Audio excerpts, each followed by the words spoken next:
Hello and welcome to Boring Dad Gaming, where today we're going to be starting Strange Antiquities, which launched about 3 minutes before I started recording this video. I've been waiting with great anticipation for it to launch.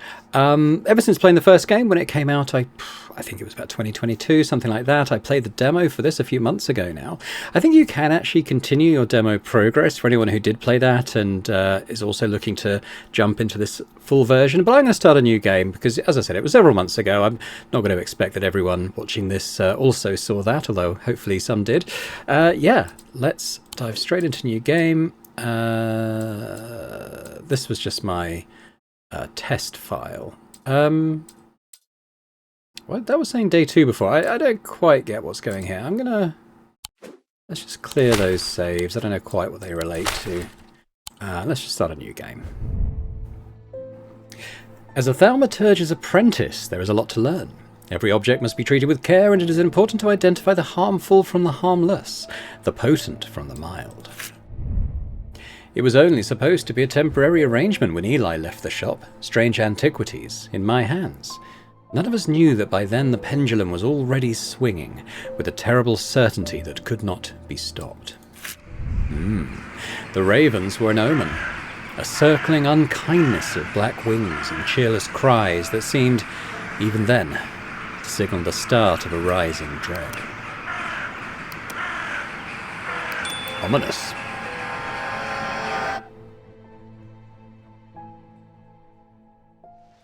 Day 1. So for anyone who didn't play Strange Horticulture, it's basically kind of like a detective game sort of thing in that we have a lot of things in our shop that we're looking after that we have to gradually identify in order to meet the requirements of customers. There also tends to be a bit of a overarching mystery narrative that's happening around the town in which we reside that we'll gradually uncover. There's also a cat we can stroke, which we will do every opportunity we remind ourselves to. Let's have a quick look at Explore. What I might do is you can move these things around. I'll probably move things around as they get identified and maybe, you know, kind of have categories of stuff around. But for now, I might just bring things so I can kind of see everything I can access on this one screen here, just to make it a bit easier for navigation. These things will fill up. We'll be discovering more items for our shop. And whereas Strange Horticulture, as it sounds, was a... Ooh, we've got some weights. Maybe I should bring these out. Strange Horticulture was to do with plants. Is this a thing, or is it just a decoration? I'm not sure. I want to put you back down there. This is more of a kind of occult knick-knack shop, I suppose I would categorise it. We can also go down here. And I think we can... That might have opened something up there, actually. Yeah, this is... I didn't get access to this in the demo. I think it's a puzzle box type thing.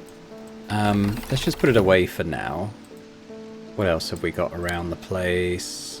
I'll go back down in a sec. This is locked at the moment. Looks like there might be more dangerous stuff in there. Hopefully we'll gain access to later. We also have some drawers. Now this is kind of our little work surface area. Reminder, I've stored a couple of items in the cellar of the wine merchant next door. So that's a little clue. Maybe even before opening up we can go and discover that. I can use shift to bring up a magnifying glass. Okay. I'm not controlling this currently, but anytime I press shift I can kind of toggle that on and off. On thaumic fields, all thaumic objects produce a field of sorts. Although invisible to the naked eye, they can be observed by placing an object over a thaumic lens. Okay, I don't really understand what that is right now. So we're going to put these away. I don't know... Oh. Now, okay, so there are various blanks here. It looks like this is a tile to put in somewhere. Not immediately obvious where that goes. I guess we'll just leave that out for now. We also... Ooh, yeah, so this is going to be our map. So if we bring this out, click on it, like so, we kind of have that on a little work surface. So as I've got this out now, I think what we can do is we hit Explore. Now we are... what does it say? Number 29. So we're here. Now the wine merchant next door, there's only really one next door, and it would be this one. So if I click on this, we've gone over to the wine merchant. The proprietor, or Mrs. Cranmore, begrudgingly grants me access to the cellar when I explain that I'm from Strange Antiquities next door. Yeah, well, you can take the lot of them out of here, would you? Can't say no to Eli after all he's done for me. I don't like the thought of those unnaturals in my cellar. Okay. So she's given us a bunch of items. Cool, cool, cool. So they're just here waiting to be... well, just found a little spot for this moment in time. As I said, we'll probably rearrange stuff as it gets identified. In fact, I think you're probably just a plant as well. I might bring you out onto there. And maybe we'll just... You knocked my plant off, you naughty little cat. Will he keep doing? Oh no, it's come back. You naughty little cat. You can also, oh, look at the way the eye follows the flame around. I wonder if that's another way for us to kind of identify... Oh, will I reset the grandfather clock? Oh, I have no idea what's going on right now. I'm just fiddling. Look, I can set phases of the moon. Interesting. This is probably other tools for us to identify artifacts with. Okay, anyway, that's our map. I've got a couple of things here. Now, I expect these are also artifacts to be identified. Ooh. No. So I'm just going to bring these out to have a look at. Out here. I think we're probably ready for our first customer. In our archive, don't have anything at the moment. Ding!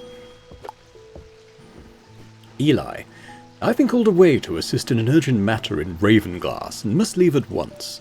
I am leaving the shop in your care, with some reluctance, I might add. Make use of my reference materials. Here, take this. So this is our book. There's an index in the back that may be useful to you. If in doubt, study it carefully, and remember that there are some powerful artifacts here. Under no circumstances should you seek entry to any locked doors, drawers, or cupboards. In fact, safest not to touch anything at all. I should be back in a few days. Okay. Okay, so actually we can use the arrow keys to move about. And I guess probably if I put this down... No, I kind of want to access it here. Can I... Oh. Oh, we got a little... not a glossary, like a character index type thing. Eli White is a thaumaturge, a collector and curator of powerful objects. Objects that to the untrained eye may appear dull and lifeless, but that in the right hands and armed with the right knowledge can be a gateway to so much more. For Eli, the quest to unearth and understand each new object has been the driving force of his adult life. As owner of Strange Antiquities, Eli is a stern master. He knows firsthand what can happen if the right precautions are not taken. He doesn't tend to show much emotion, but he does have a more tender side, a side that is mostly reserved for the store's cat, Jupiter. Cool, and then you got the dialogue here. I don't need to hint, obviously, but this is Jupiter. Now, where's my book gone? I kind of want to...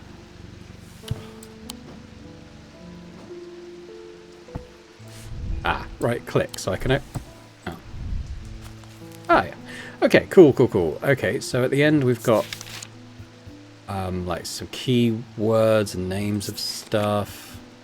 I think, yeah, so we can jump to stuff, and I think these get ticked off as we confirm our identification of things.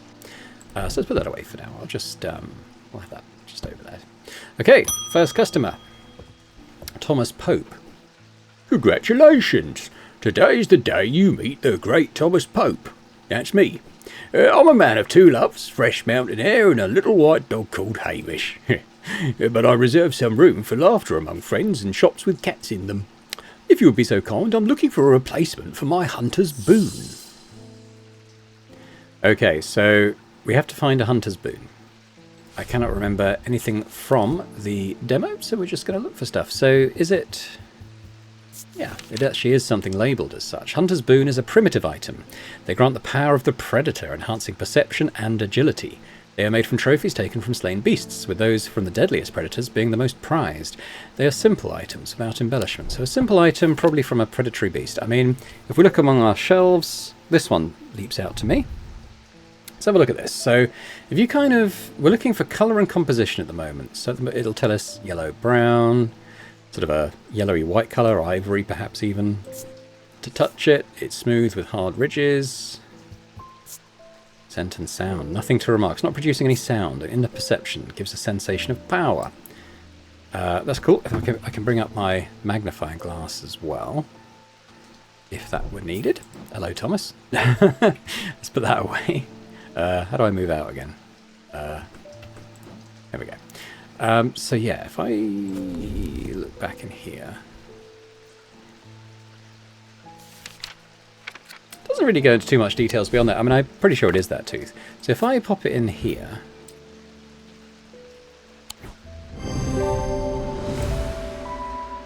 this is a tiger's tooth, a trophy from a predator. On closer inspection, it gives a sensation of power. So that's a positive identification on that. We get another item for our book, Selenic Totem. We won't read that now. We'll just add it to the book for when it's needed. Yes, so if I do this...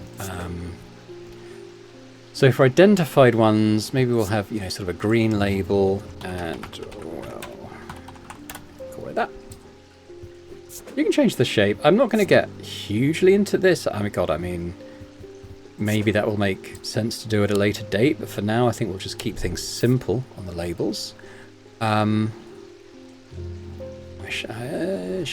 I mean, I'll organise stuff when we've got a range of things identified, I think. Jack Hungerford.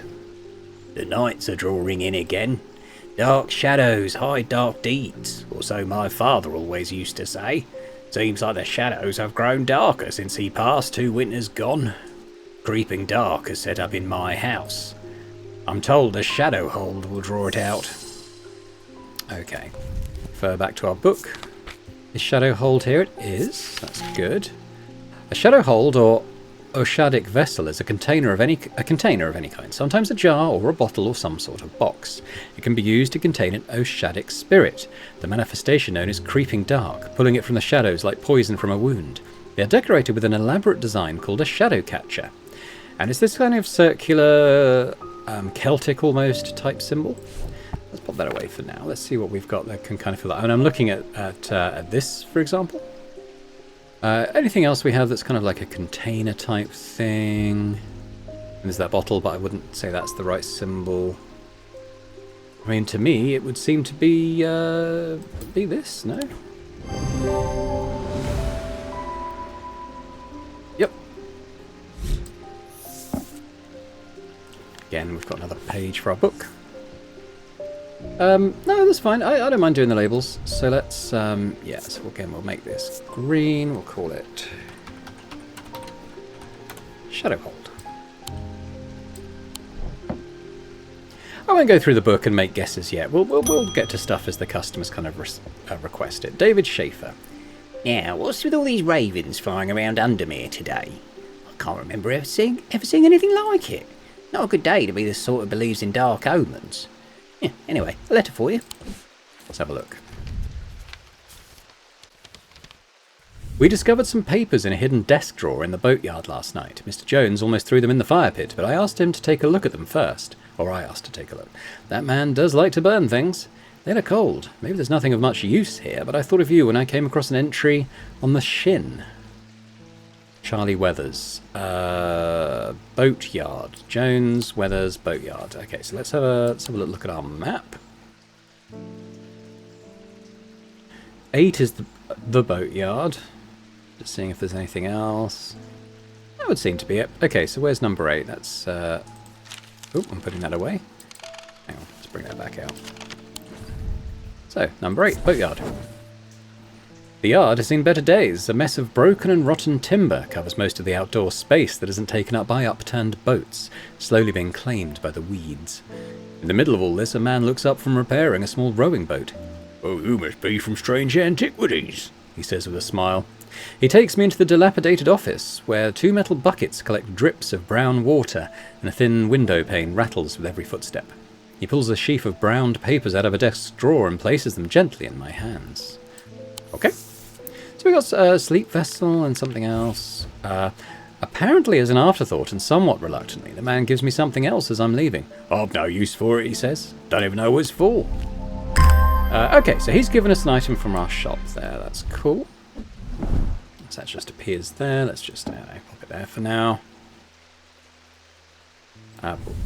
Probably close. Oh, I can drag that into my folder, I think, just to kind of show that we've dealt with it. basically this one as well. If I pop that into my sort of files there, and then, yeah, the archive. I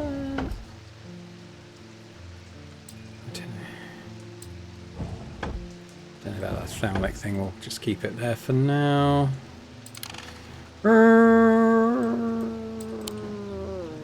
Just think if there's anything else I could be doing apart from another customer, obviously. Oh, I wanted to look at that Shin thing. Is that a page in my book, or is that something else? Oh, the Shin. Okay. These, oh, okay. These common items are made using materials with connection to the ocean. Sailors and fishermen, la la la la. Okay, so that's another item. Cool. I wondered if it was like a shipwreck or something. One in particular. Stanley Hume. I want an Osic ring. Osic. That's a pleasing word to hold on the tongue. I think these are something to do with snakes. Osic rings. Oh. These somewhat macabre objects were originally made as offerings to the goddess Caution, but the practice fell out of favour as belief waned. They are hard to come across now, but they are occasionally sought out for their ability to keep vermin at bay. Some say they can hear Caution's unearthly hiss when they hold an Osic ring up to their ear. Although it's called an Osic ring, I don't think it is necessarily a ring.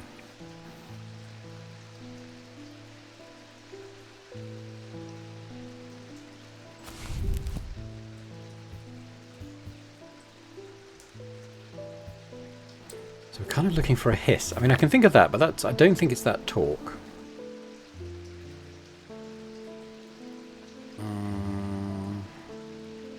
Anything leaping out to me? What's this? I mean, there's obviously that serpent eye, and I might get to that. Let's have a look at this first. I mainly want to... a soft sound like a serpent's whisper emanates from within. So this is what I'm thinking. I'm thinking it's this. It's macabre, it's bone. Has some evil quality to it. I do not like to hold it. So I think it's this because, mainly because of that... hissing sound. Let's go with that. I'm reasonably confident that that's what it is. Made of bone from macabre, and a hissing noise is heard. There we go. These will get tougher. These will get tougher. We're kind of being eased into it on day one. Right, let's have a look at this label. Green. It is an Osic ring.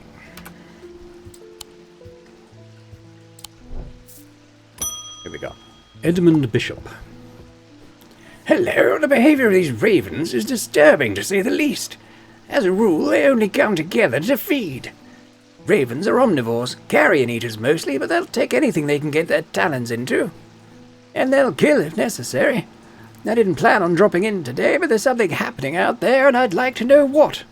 A voice of Seronos, or Cernanos, might help put me at ease, or it might do the opposite. Voice of Cernanos. Let's look it up. The name Voice of Cernanos is used to refer to any bronze talk, so I think it's this, that has certain imbued properties. With skill, such an item can be used to read the patterns of nature that are otherwise hidden to us. Pagan god of the forest and nature, typically depicted as a man with the antlers of a stag, and often wearing or holding a torque, which is kind of the upper armband type thing. So I think it's this. Bronze. I'll recheck the description. I'm pretty sure it said bronze. Uneven.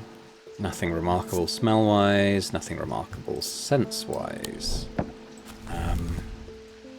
Bronze talk. I mean, it's this, isn't it? I'm fairly confident stating that.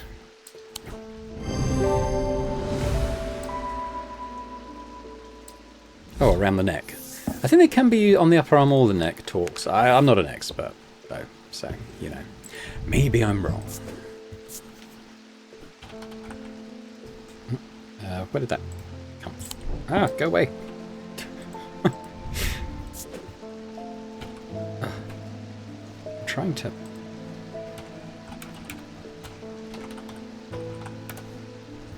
There we go. Okay, well that's it for the end of the day. We don't have so many known... Well, I could start to get a bit of a shelf together, I suppose, for like my known items. So they're all kind of together. Not too bad. Stroke the cat one more time. We'll just... Oh, I should say, so there is a arachnophobe mode for the game. I mean, it's only a little thing. I know, I thought I mean, it doesn't bother me, but I know it does bother some people, so I thought that I'd chosen to turn it off. Hang on. Visuals, probably, isn't it? Oh, okay. I see. I thought I'd done that. Yeah, and he's gone. Like I said, it doesn't bother me personally, but, you know, I know some people don't like to see spiders, and I don't know if there might be bigger ones later on as well, so we'll leave it there. End of day one. The black mare thundered through the icy rain, shining wet in the silver moonlight. Her cloaked rider was exhausted, cold, and soaked to the bone. He knew he would not survive the night if he did not reach Backbarrow.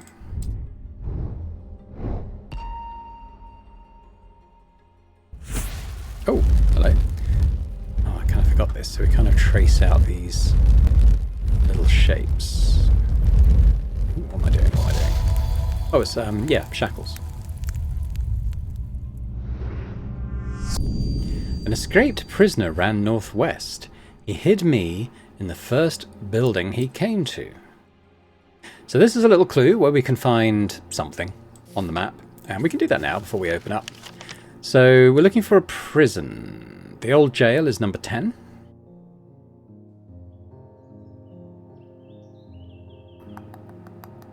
I think it's probably that. Oh, one thing I should say, this is the same town, Undermere, that Strange Horticulture is in. In fact, it's number 2 on the map. So our old place is over there, Strange Horticulture. Now, so we're looking at 10, the old jail, and it said the first building he came to running northwest. I think it's this one. It could be this one, but I would say that's more direct west of the old jail. I could be wrong. Let's try this one.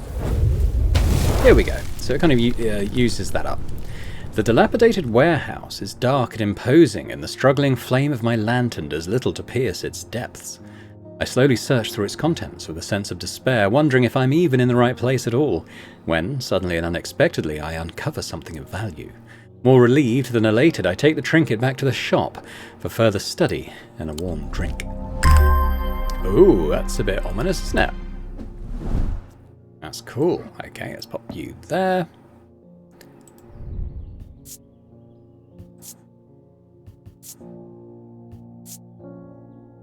Yeah, okay. We're not getting anything weird of it. Now down here, I think these ones, I think they're like sort of shielded spots, maybe for dangerous items or something, but I'm sure we'll be introduced to those. We'll have a quick look at the characters we met yesterday. So we've also met the ornithologist, Edmund Bishop. The 14th Lord of Gleaston Castle is a man of wealth and privilege like the 13 before him. He is a man who would be easy to despise, as his father was, but he is well loved by those who know him. Now retired, he was a professor of ancient languages at the University of Cumbria, but his real passion is birds. His students learn to divert particularly dense lectures on Latin declension by asking about local owl species or by quizzing the professor on increasingly exotic bird calls. Edmund was only too happy to oblige, spending hours recounting stories of his adventures in Africa and New Zealand. I wonder if we'll get more pages on these people as we sort of get to know them a bit more. That'd be cool. Okay, let's open up. What do you say, Jupiter? Verona Green. Now, she's in Strange Horticulture, I think.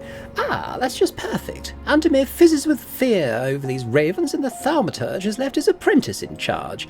Sorry, my dear, that was rude. Pay no attention to me. I'm an old lady who got out on the wrong side of bed. These ravens have got under my skin is all. Please do let Eli know that I was looking for him next time you see him, and pass on my thanks for letting me borrow his copy of Hermetic Symbology. Okay. Ah, yeah. Okay, so I'm going to need like a dedicated bookshelf, I think. So let's move you as well. Let's have a quick look at this. So this is going to sort of help us to identify certain things.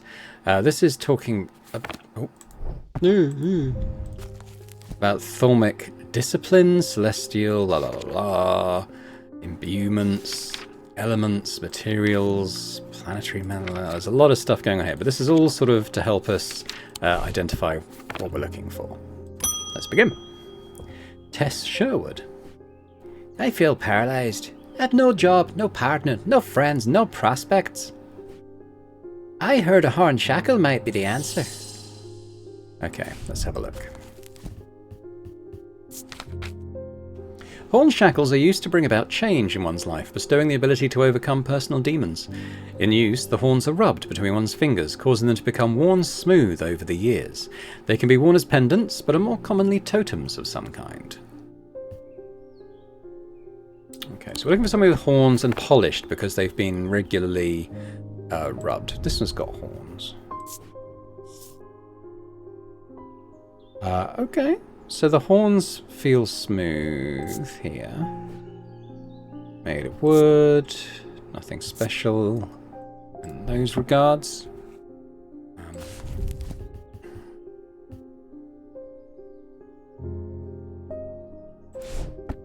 I mean, I would say that's a totem. Let's have a look at this one looks horned to me. So this one, the horned bits are rough and somewhat smooth. Did it say smooth? No, hard and somewhat rough, sorry. So it's not that. We also have this. Just remarks pointy for the horns. There's this, but they're ridged, they're not smooth. So I think, taking all of that into account, I'm pretty sure it's this.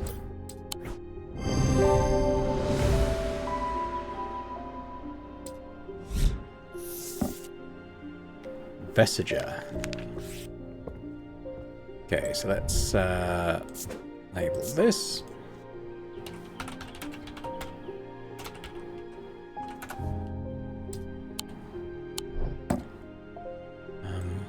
Let's kind of switch around some stuff. We're going to keep it on a labeled shelf.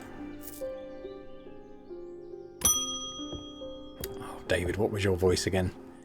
At least the weather's looking a little better out there today. Okay. What do we have? Good day. You might be interested to hear that my plough overturned a strange-looking object yesterday. Come to the farm and it's yours. For the right price, of course. John Royston. Okay, let's examine the map. So... Royston Farm, number 30. So that would be this. John grins as I struggle to hide my obvious interest in the item he shows me. Any hope that he might not be fully aware of its value quickly evaporates, and after a lengthy negotiation I reluctantly hand over the amount he originally asked for. And we got ourselves some sort of crow pendant thing. Where should we put that? Some little pendant shelf there. Okay. We can archive that note. Julia Braddock. Oh, Jupiter, we meet again. Our paths crossed late last night on Princes Street. Oh, we shared a moment before he slunk off into the dark. On important business, no doubt. I wonder if you can help me. I'm visiting my grandmother later. I wanted to bring her something. She lives all alone on the edge of town out on Clanbrook Road, and I don't always manage to get out there as often as I'd like. I thought maybe a moon heart would bring her some comfort. Let's see what we're looking for. Now, here we don't have Moonheart, so what we do is we sort of look up, I presume it's going to be under M, Moonheart. It's a Selenic totem. These carved totems, more commonly known as Moonhearts, can be imbued with a sentiment or feeling, such as love or joy, and then held tightly to recall the same feeling. They sometimes feature crescent shapes associated with both the Selenic and Noctic disciplines. Indeed, the form of the item itself will often have a connection to either the moon or the night. Now, Selenic or Noctic, is that something that's going to appear in here? I wish I had a... Noctic, so we've got kind of that shape, or so we're looking for maybe like an isosceles triangle in a circle, or a circle on top of a rhombus? Let's see, so...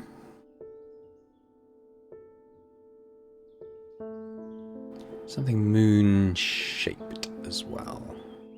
I mean, there's this. Nothing to really remark there.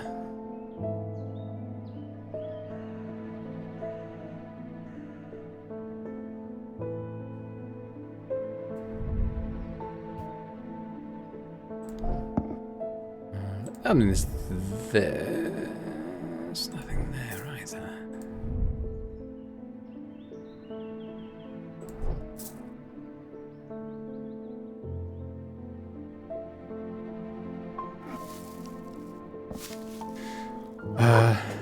Oh, Jupiter.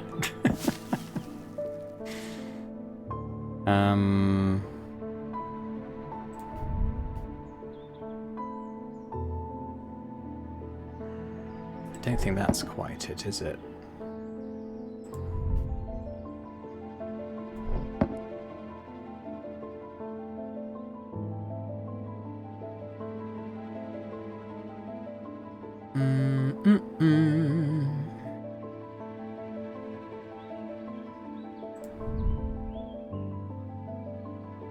Now this is the moon crescent. It's got the right emotion. What did it say about those things? Sometimes feature crescent shaped. Oh, I see, and it's the crescents that's associated with the disciplines. Okay. And the form of the item will often have a connection to either the moon or the night. So I think this is going to be it.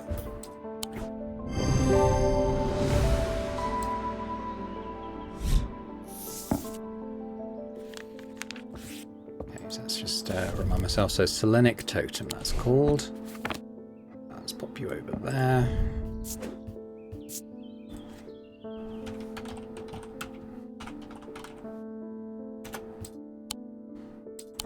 There we go.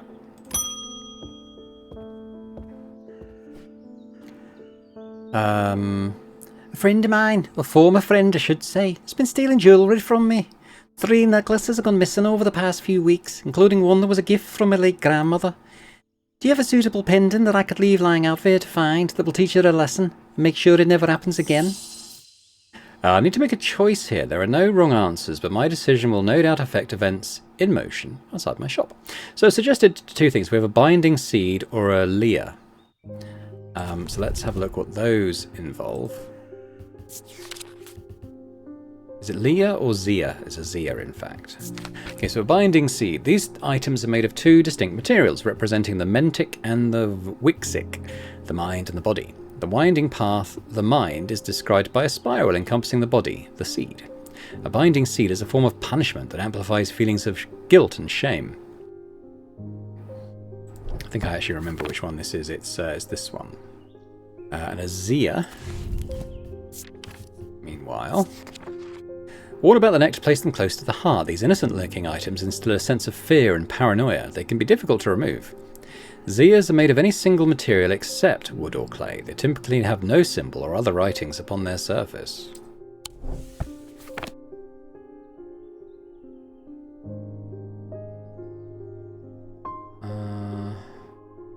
Well, it would be a pendant, because that's kind of what she asked for. But I don't really know what that is. So I'm pretty sure this is the other one, though. So let's give that.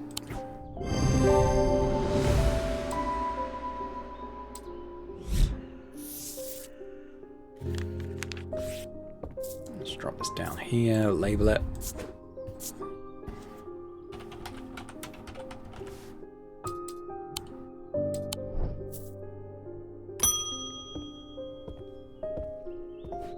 Emmett Burrows. They've just found a man just now in that house. All them ravens were. I wish I hadn't seen, but I did. He was sheet white, but it was his eyes that are going to give me nightmares. All black they were. It was like he weren't even there anymore. I don't need to wait around for another sign. I'm taking my family to Sedberg, and I'll be taking a libula to see us safely through. Libula.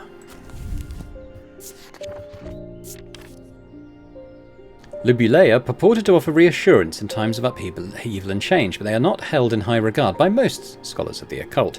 That being said, an imbuement of wisdom shows that a libula is not merely decorative, there is power in symbology, as the old thaumaturge knew well. Okay, well let's look up the wisdom imbuement in our other book. Yes, this kind of two-pointed crown, and I have seen that. I'll just have to find it again. Definitely recognize that as something I've seen. Here we go.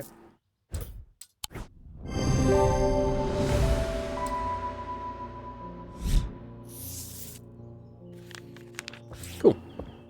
Okay, I guess we'll pop that down here as well.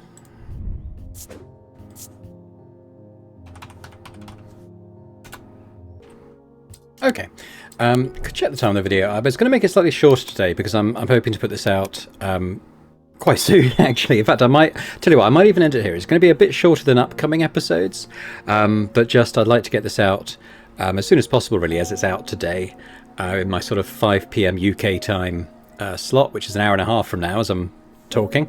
So yeah, we'll wrap it up. But thanks very much for watching this first episode of Strange Antiquities. I hope you've enjoyed it. I'd also like to say a massive thank you to our channel members. We're about a dozen now, I think, which is awesome. So thanks very much to all of those who've signed up to support the channel in that way. It's very much appreciated. And if anyone else is interested in seeing upcoming episodes of this series, as I film them, or any other series I run on the channel, then that would be amazing too. Otherwise, if you're watching this and have yet to subscribe to the channel, if you could do that too, that'd be brilliant. So thanks very much, and I hope to see you next time. Bye for now.